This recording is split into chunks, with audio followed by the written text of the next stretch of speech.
नमस्कार मित्रांनो, welcome back in the world of Ayurveda Marathi. द्रव्यगुण पेपर 2 मध्ये जे इम्पॉर्टंट प्लांट्स आहेत त्यांचे काही संग्रह आपल्याला दिलेले आहेत. मग जेवढ्या प्लांट्सचे संग्रह कसे करायचे आपल्याला दिलेले आहेत, त्यांना कसं प्रिपेअर करायचं दिलेलं आहे, त्यांना कसं वाळवायचं दिलेलं आहे. मग त्या गोष्टी आपण एकाच व्हिडिओमध्ये समजून घेऊया, म्हणजे एक्झाममध्ये आपलं प्रिपरेशन एकदम चांगलं होऊन जाईल. कारण आपण मागच्या व्हिडिओमध्ये सुद्धा जे इम्पॉर्टंट काम होते ते पाहिले आणि त्याच्यानंतर आता आपण आलो संग्रह पाहण्यासाठी. ठीक आहे. संग्रह कशा पद्धतीने केला जातो. संग्रह आता प्रत्येक इम्पॉर्टंट वनस्पती जसं की गुळ आहे, गुगुळ.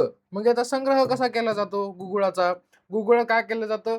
सूर्यकिरणांच्या तीव्र उष्णतेमुळे उन्हाळ्याच्या झाडातून बाहेर पाझरू लागतो. काय होतं? सूर्यकिरण अति प्रमाणामध्ये अतिचे टेम्परेचर असल्यामुळे काय होतं? या उष्णतेमुळे या झाडामधून बाहेर पाझरायला सुरुवात होते. संग्रह काळ काय सांगितलं याचा? शिशिर आणि हेमंत ऋतूमध्ये या गुगुळाचा संग्रह विधी सांगितलेला आहे. विधी काय सांगितलाय? पुरेशा प्रमाणामध्ये घट्ट डिंक गोळा झालेला असतो. हा जो झाड आहे ते पुरेशा प्रमाणामध्ये बाहेर घट्ट डिंक जमा झालेला असतो. तो खरडून काढायचा. काय म्हटले? सूर्याच्या उष्णतेमुळे काय होईल? हा बाहेर येईल, वृक्षाच्या बाहेर येईल आणि काय होईल? त्याचा थोडासा घन म्हणजेच सॉलिड पार्ट त्याचा तयार होईल. तो काय करायचा? खरडून काढून घ्यायचा. एका झाडापासून सुमारे 800 ग्राम ते 1 किलो पर्यंत गुगुळ आपल्याला मिळतो. कोणत्या ऋतूमध्ये सेवन करायचंय? ग्रहण करायचं याचं ग्रहण करायचंय शिशिर आणि हेमंत ऋतूमध्ये. ह्याचे काय करायचं आहे? आपल्याला द्रव्य संग्रह करायचा आहे. पुढे जाऊया. हिंगू.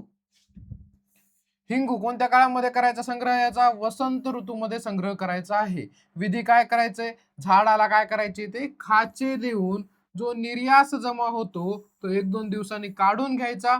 त्यानंतर वारंवार असा निर्यास जमा करायचा. काय म्हटलंय? झाडाला काय करायचे? असे खाचे मारायचे. जर झाड आहे त्याला असे काही खाचे मारून ठेवले, हे खाचे मारून ठेवले असे झाडावरती, की 2 दिवसानंतर 1-2 दिवसानंतर यायचं, त्या खाच्यामधून तुम्हाला जो प्रोडक्ट आहे तो पाहायला भेटेल. बघा, झाडाला खाचे देऊन तो निर्यास जमा होतो, तो 1-2 दिवसांनी काढून घ्यायचा आहे. त्यानंतर वारंवार असा निर्यास जमा करतात. बघा, ह्याच्या गुगुळामध्ये काय होतं? उष्णतेने आपोआपच वृक्षाच्या बाहेर आला. परंतु याचं काय होतं? याच्यामध्ये आपण खाच मारली आणि 2 दिवसानंतर येऊन काय केला? तो निर्यास जमा केला. असं मग पुन्हा पुन्हा येऊन जेवढा निर्यास जमा होईल तेवढा काढून घ्यायचा आणि जेव्हा आपल्याला त्याच्यामधून निर्यास येणं कमी होईल तेव्हा त्याच्यातून बंद करून टाकायचं. विशेष पद्धत बघा, काश्मीर व अफगाणिस्तान या 2 प्रदेशात थोडीशी वेगळी पद्धत वापरली जाते. मुळाच्या वरचा जो कांड भाग आहे, मुळाच्या वरचा जो कांड भाग आहे तो कापून टाकला जातो. मुळाच्या वरचा जो कांड भाग आहे तो कापून टाकला जातो आणि त्याच्यावर जो निर्यास जमा होईल तो निर्यास वारंवार गोळा केला जातो. मग अनेक वेळा जेव्हा निर्यास गोळा कराल तेव्हा ते झाड वगळून दुसरं झाड घेण्यात येतं. कळलं? काय म्हटलंय? जो मूळ आहे, मुळाच्या वरी जे कांड आहे ते काय केलं जातं? कापलं जातं आणि तिथे जो निर्यास जमा होत आहे त्याचं काय करतात? त्याला जमा करतात. मग ते वारंवार निर्यास जमा करत राहतात आणि विशिष्ट वेळेनंतर जेव्हा निर्यास कमी होतोय असं समजलं तेव्हा काय करायचं? ते प्लांट वळगुळून टाकायचं आणि दुसऱ्या प्लांट कडून आपण निर्यास काढणार. असं कोणाचं होतं? हिंगोचं सांगितलेलं आहे. त्यानंतर पुढचं प्लांट्स पाहूया. पुढचं काय दिलेलं आहे सर? पुढचं आता आपल्याला खदीर आणि शालमली पाहायचे. खदीर बघा, खैराच्या सालीचा काढा गाळून व आटवून कात तयार केला जातो. हे जे खैर आहे, ह्याची जी साल आहे, स्किन जी आहे ती काय केली जाते? त्याचा काढा गाळला जातो.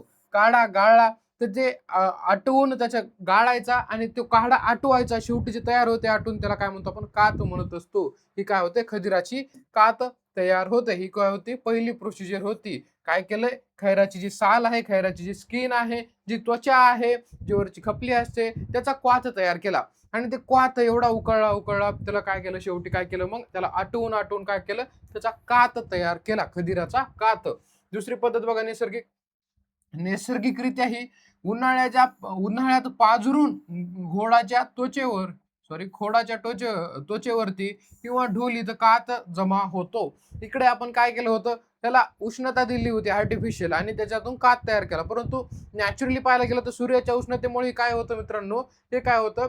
हे खोडामधून काय करत जातं? पाझरून त्याचा कात बाहेर पाझरतो. बघा, त्यानंतर ढोलीत कात जमा होतो. ढोली म्हणजे काय? हे वृक्ष आहे, हे जे पक्षी आहेत त्यांनी काय केलं असतं? टोच मारून मारून काय थोडेफार खड्डे पाडलेले असतात प्लांट्सला. मग या खड्ड्याच्या आतमध्ये काय होतो? हा कात जमा होत असतो. ह्याला काय म्हणतो? ढोली. अशा प्रकारे कात निर्मिती होतो खदिराचा, नैसर्गिकरित्या किंवा आर्टिफिशियली दोन्ही पद्धतीने आपण करू शकतो. शालमली पाहूया. शालमलीचा मोच रस कसा काढायचा आहे? निर्मिती. किड्यांनी पोखरलेल्या सालीतून डिंक पाझरतो. वृक्षाला काय केलं जातं? हे काय करतात? किडे जे आहेत ते काय करतात? त्याला पोखरतात. पोखरल्यानंतर काय होतं? सालीतून डिंक पाझरायला लागतो. तो वाळल्यावरती भुरकट रंगाचा, पोकळ व हलका होतो. तो डिंक वाळल्यानंतर काय होईल? भुरकट रंगाचा होतो, पोकळ व हलका होतो. त्याला काय म्हणायचं? मोचरस असं म्हणायचं. काय काढलं शालमलीचं? मोचरस काढलं. खदिराचं काय बनवला? कात बनवलेला आहे. आता अहिफेन बघूया, अफू कसा बनवायचा. कच्च्या फळ घ्यायचं. याचं कच्चं फळ घेतलं आपण अहिफेनचं, त्यानंतर त्याला संध्याकाळच्या वेळी चिरे देतात. आता हा फळ आहे आणि संध्याकाळी काय दिलं त्याला? चिऱ्या देऊन ठेवल्या. त्यानंतर सकाळी काय केलं? सकाळी याचा निर्यास जमा झालेला होता, तो निर्यास गोळा करायचा आणि वाळवायचा. काय केलं? रात्री चिरा देऊन ठेवल्या या फळाला. दुसऱ्या दिवशी सकाळी काय केलं? दुसऱ्या दिवशी सकाळी याचा निर्यास जमा केला आणि वाळवला. हा जो निर्यास आहे हा हा कसा असतो? काळ्या कलरचा असतो. यालाच आपण काय म्हणतो? अफू म्हणतो. अफू नाव ऐकलं असेल तुम्ही. काय केलं? ह्या अहिफेनचं फळ घेतलं, रात्री याला चिरा मारून ठेवल्या, सकाळी याचा निर्यास जमा झाला, तो निर्यास वाळवला. हाच काय आहे? अफू आहे, काळ्या कलरचा तयार होतो. पुढे बघूया गुडूची. गुडूचीचा कसा संग्रह करायचा आहे? संग्रह काळ काय दिलाय? वर्षा ऋतूच्या पूर्वी, पावसाळ्याच्या आधी संग्रह करून ठेवायचा. याचा विधी काय दिलाय? छाया शुष्क करायचा आहे. कसं करायचं? छाया शुष्क. छाया शुष्क म्हणजे काय? सावलीमध्ये त्याला वाळवायचंय, सावलीमध्ये वाळवायचंय आणि शक्यतो ताजी गुळवेल वापरायची. गुळवेल वापरताना ताजी वापरायची. आता गुळूची सत्व किंवा गुडूची कशी बनवायची, गुडूची सत्व कसं बनवायचं, गुडूची घन कसं बनवायचं, युट्यूब वरती खूप सारे छान छान व्हिडिओ अवेलेबल आहेत. व्हिडिओ पाहू शकता तुम्ही. गुडूची कशी असते. गुडूची शक्यतो ही कशी वापरायची? ताजीच वापरायची. कशी वापरायची? ताजी. आणि याला वाळवायचं कसं? उन्हात वाळवायचं का नाही? छाया शुष्क करायचं याला.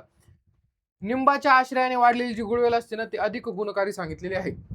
गुळवेलमध्ये जी निंबाच्या आश्रयाने राहते ती सर्वात जास्त गुणकारी सांगितलेली आहे. आता कालमेघचा पण सेमच आहे. काय आहे? त्याला सुद्धा छाया शुष्क म्हणजे सावलीमध्येच वाळवतात. वर्षा ऋतूच्या सुरुवातीला या कालमेघला वाळवलं जातं सावलीमध्ये. गुडूची आणि कालमेघ दोन्ही सुद्धा कसं वाळवलं? सावलीमध्ये वाळवलं. आता हरिद्रा बघूया. हळद सर्वांनी पाहिले असेल आपल्या घरी कोणाच्या असेल तर. हळदीचे जे कंद आहेत ते पाण्यात उकळवतात आणि त्याच्यामुळे ते काय होतात? मऊ होतात. हळदीचे कंद काढले जातात आणि ते काय करायचं? या पाण्यामध्ये उकळायचं, मग ते मृदू होऊन जातात. नंतर ते सुकवायचे. सुकवल्यानंतर त्याचं वरील आवरण काढून घ्यायचं आणि मग ते कुठल्यानंतर काय होते? पिवळी धमक अशी हळद तयार होते. हे कशात झालं? हळदीचा संग्रह. सर्पगंधाचा कसा करायचा? मूळ त्वचा जी आहे सर्पगंधाची 90% कार्यकारी तत्व असतात. ठीक आहे, म्हणजे जे की आपल्याला उपयोगी पडणार आहे. आणि संग्रह याचा शरद ऋतूमध्ये करायचा. पित्त प्रकोपाच्या काळामध्ये ह्या सर्पगंधाचा आपण संग्रह करणार. विधी 3 ते 4 वर्ष वाढ झालेल्या झुडुपापासून त्वचेसहित मूळ जमा करायचं आणि छाया शुष्क करून वापरायचं. काय म्हटलंय बघा, 3 ते 4 वर्ष जे एखाद्या झाडाचं वय झालेलं आहे त्याला झुडुपापासून त्वचेसहित सगळं काही, त्याच्यामुळे तर 90% कार्यकारी तत्व आपण म्हटलंय. झुडुपापासून त्वचेसहित सर्व मूळ पण सर्व काही जमा करायचं आणि छाया शुष्क करून वापरायचं, सावलीमध्ये वाळवून वापरायचं आहे. बला कसं यूज करायचं? संग्रह काल शरद ऋतूच्या सुरुवातीला हा बला जमा करायचा आहे. हा सर्पगंधा सुद्धा आपण कधी केला?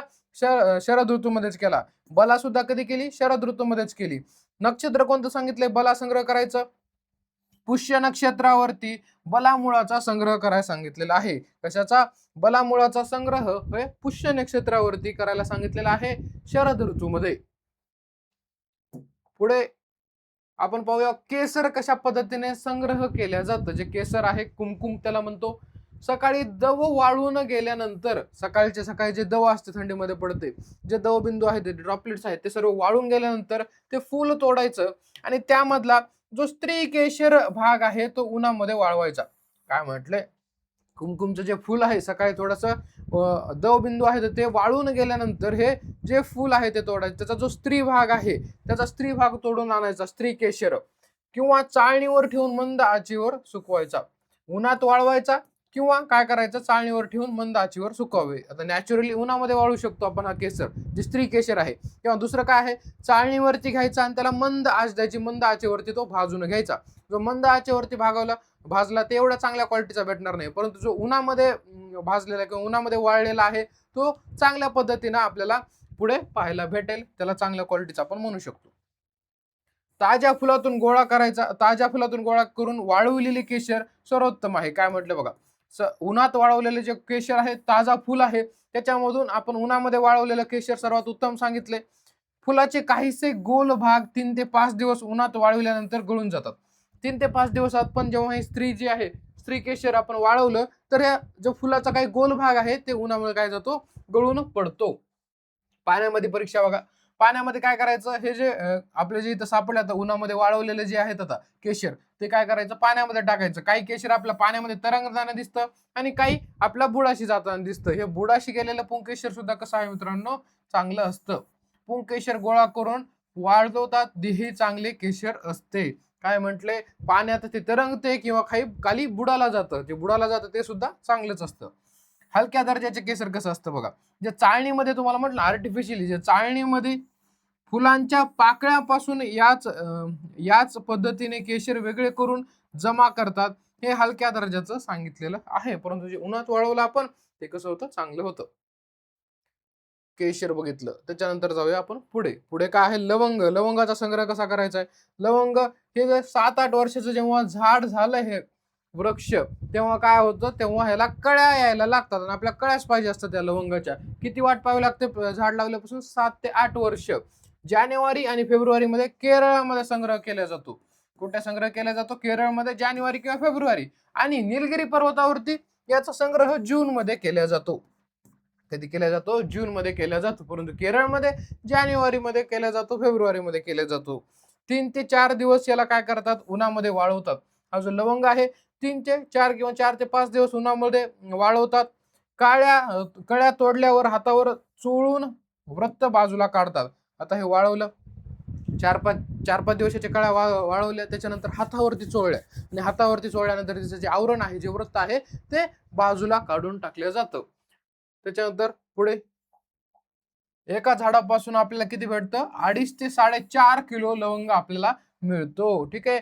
60% यामुळे तेल उडून जाते. काय होतं, हे एका झाडापासून लवंग आपल्याला किती भेटतोय, 4.5 किलो पर्यंत भेटतोय आणि तेल उडून जाते. कृत्रिम तऱ्हेने तेल काढून घेतात. आता हे जे तेल आहे ते उडून जातं 60% जवळपास याच्यामध्ये. त्यामुळे त्या आर्टिफिशियलीच काय केलं जातं, याचं तेल काढलं जातं. जर नॅचरली पाहायला गेलं तर उन्हामुळे काय होऊ शकतं, हा जो तेल आहे ते उडून जाताना आपल्याला पाहायला मिळू शकतो. त्यामुळे आपण काय करतो, आर्टिफिशियली याचं संग्रहण करतो. जे 30 वर्ष जुने झालेले पीक आहे ते सर्वात उत्तम असतं. 7-8 वर्षापासून ते देतं कळ्या, परंतु जे 30 वर्षाचं झालेलं आहे तो काय आहे, तो एकदम चांगल्या पद्धतीचा आपल्याला लवंग देणार आहे.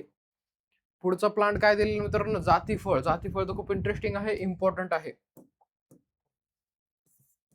याच्या काहीतरी तुम्हाला डायरेक्ट 1-2 वरती एसक्यू विचारलं जाईल किंवा एलक्यू मध्ये तुम्हाला मिक्स पद्धतीने हे विचारले जाणार आहे. वृक्ष बघा, 7 वर्षापासून ते 70 ते 80 वर्षापर्यंत हे जातीफळ काय देतं, फळ देतं. बहर कधी येतं, वर्षभर फळे असतात, परंतु बहर कधी याला, जून ते ऑक्टोबर म्हणजे पावसाळ्यामध्ये मुख्य बहर आपल्याला पाहायला भेटते जातीफळ म्हणजे जायफळाची. फळे, आता प्रोसिजर बघा, फळे पिकवून फुटल्यावर त्यातील बिया वेचायच्या.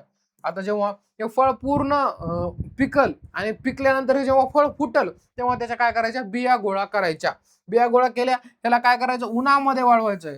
सावलीमध्ये वाळवायचं का नाही, उन्हामध्ये वाळवायचं. आत हलण्याच्या आवाज येऊ लागल्यावर हातोडीने मारून बीजावर दूर करतात. आता आपण जे बिया गोळ्या केल्या, जे फळ काय होतं, पिकलं होतं, त्याच्यामधून ज्या फुटल्यानंतर ज्या बिया निघाल्या, त्या बिया आपण उन्हामध्ये वाळू घातल्या. आणि जेव्हा त्या असा हलवल्यानंतर बिया जेव्हा आतमध्ये आवाज यायला लागतो त्या बियाच्या, तेव्हा काय करायचं, ती फोडायची. आणि ती फोडल्यानंतर आपल्याला काय मिळेल बघा, त्याचं जे बीज आवरण आहे ते दूर करायचं, ते फोडायचं, त्याच्यावरचं आवरण दूर करायचं. मध्ये आपल्याला 2 गोष्टी भेटतील, एक जायफळ मिळेल म्हणजे आतली बी, त्याला आपण काय म्हणतो, जायफळ. आणि त्याच्यावरती एक आवरण आपल्याला मिळेल, त्याला आपण काय म्हणतो, जायपत्री असं म्हणत असतो. तुम्हाला गुगलवरती फोटो याचा मिळून जाईल जायपत्रीचा. एक कवच असतं, कशावरती कवच असतं, जायफळावरती कवच पाहायला मिळतं, जायपत्री म्हणून याला वापरलं जातं. फळ संकलन, मागची प्रोसिजर कळाली ना तुम्हाला जायफळाची काय आहे, तर फळ पिकू द्यायचं, पिकल्यानंतर त्याचं बी बाहेर पडतं, बी बाहेर पडल्यानंतर त्याला उन्हामध्ये वाळवायचं, उन्हामध्ये वाळवलं की त्याचा जेव्हा आवाज यायला लागतो तेव्हा त्याला फोडलं, ते दूर झालं त्याचं आवरण, आतमध्ये तुम्हाला काय मिळेल, जायफळ, आणि त्याच्यावरचं आवरण काय आहे, त्याला आपण म्हणतो जायपत्र किंवा जातीपत्र. कोणतं आहे आपल्याकडे, पुढे आहे मरीच. मरीच, काळी मिरी. काय करायचं, सर्वात पहिले सुकवायचं. फळ तयार झाल्यावरती फलमंजिरी तोडायची त्याची आणि 1 आठवड्यापर्यंत उन्हात वाळवायची. फलमंजिरी तोडणे आणि 1 आठवड्यापर्यंत उन्हामध्ये याला वाळवलं. त्याच्यानंतर विलगीकरण कसं केलं? पायानं तुडवायचं किंवा काठीने त्याच्यावरती मारायचं. पायानं तुडवायचं किंवा काठीने त्याच्यावरती मारायचं. याने काय होईल मित्रांनो? यामध्ये काय होईल? फळे वेगळी होतात त्याच्यामधून. चांगली फळे निवडायची याच्यामधली आणि इतर जे गदळ आहे म्हणजे जो कचरा आहे ते बाजूला काढून टाकायचे. 26 ते 39% पीक आपल्याला याच्यामध्ये पाहायला भेटतं. बाकी कचरा पाहायला भेटतो. कशाचा? मरीच्याचा म्हणजेच काळ्या मिऱ्याचा. काय काय केलं? सगळ्यात पहिले फळ आलं. ह्याचं फळ काय केलं? त्याला आपण फळ उन्हामध्ये 1 आठवड्यापर्यंत सुकवलं. त्याच्यानंतर पायाने तुडवलं किंवा आपण काय केलं? त्याला काठीने बडवलं. मग फळं बाजूला होतील आणि पुन्हा चांगली चांगली फळं बाजूला करायची. बाजूचा कचरा जी भेसळ आहे ती बाजूला करून टाकायची. तुम्हाला ऑलमोस्ट 39% तुम्हाला याचं चांगलं फळ भेटणार आहे. त्याच्यानंतर मदन फळ महत्वाचं आहे. मदन फळाचा संग्रह इम्पॉर्टंट मध्ये येतो. कशा पद्धतीने करायचा आहे, कुठे यूज केला जातो? वमनासाठी हे मदन फळ वापरलं जातं. लक्षात ठेवायचं एमसीक्यूच्या पॉईंट ऑफ व्ह्यूने. काळ आणि नक्षत्र कोणतं पाहिजे? उन्हाळ्याच्या सुरुवातीला आपल्याला जमा करायचं आहे हे मदन फळ. नावातच काय आहे? फळ म्हणजे काय असणार? हे फ्रूटच असणार आहे. उन्हाळ्याच्या सुरुवातीला जमा करा. नक्षत्र कोणतं पाहिजे? पुष्य नक्षत्र, अश्विनी नक्षत्र किंवा मृगशिरा नक्षत्रावरती आपण संग्रह करू शकतो या मदन फळाचा. कसं फळ पाहिजे? मध्यम आकाराचं फळ पाहिजे. अतिशय छोट्या आकाराचं नको, अतिशय मोठ्या आकाराचं सुद्धा नको. पिवळसर असं झालेलं पाहिजे. पिकलेलं फळ पाहिजे आणि कीड न लागलेलं फळ आपल्याला पाहिजे. म्हणजे आपल्याला जो वमन करायचं त्याच्यासाठी उपयोगी पडेल. बघा कशा पद्धतीने संग्रह केल्यानंतर हा मदन फळ वापरायचा आहे. सर्वात प्रथम याच्यावरती काय करायचं? गवताचा लेप लावायचा. गवताचा आता मी तुम्हाला एकदम रफ मध्ये सांगतो, त्यानंतर डिटेलिंग मध्ये सांगतो. सर्वात प्रथम काय करायचं? गवताचा त्याला काय करायचं? गवताने बांधायचं या मदन फळाला. गवताने बांधल्यानंतर त्याच्यावरती शेणाचा लेप लावायचा. शेणाचा लेप लावून ते वाळल्यानंतर आपण एखाद्या धान्यामध्ये त्याला ठेवून द्यायचं आणि धान्यामध्ये ठेवल्यानंतर काय होईल? तो पिकेल आणि पिकल्यानंतर आपण त्याचं वाटून चूर्ण तयार करू शकतो, वमनासाठी वापरू शकतो. बघा काय दिले? फळे. फळे काय करायचे? कुश, दर्भ किंवा यासारखे कुश किंवा दर्भ यासारखे जे गवत आहेत यांनी काय करायचं? त्याला बांधायचं आणि त्यावर शेणाचा लेप लावायचा. शेणाचा लेप लावल्यानंतर तो जेव्हा वाळेल तेव्हा सातू किंवा उडीद, मूग हे हलके जे धान्य आहे, हुलके जे आहे यासारख्या धान्याच्या राशीमध्ये हे मदन फळ ठेवायचं, जे की शेणाने लेप लावलेलं आहे. त्यानंतर पिकून मऊ आणि सुगंधी जेव्हा हे होईल तेव्हा हे बाहेर काढायचे, वाळवायचे आणि हे जे आतल्या बिया आहेत या मदन फळाच्या त्याच्यापासून काय करायचं? त्याच्यापासून आपण कुटून कशामध्ये कुटायचं? तूप, दही, मध आणि तेल कल्क यात घोटायचं.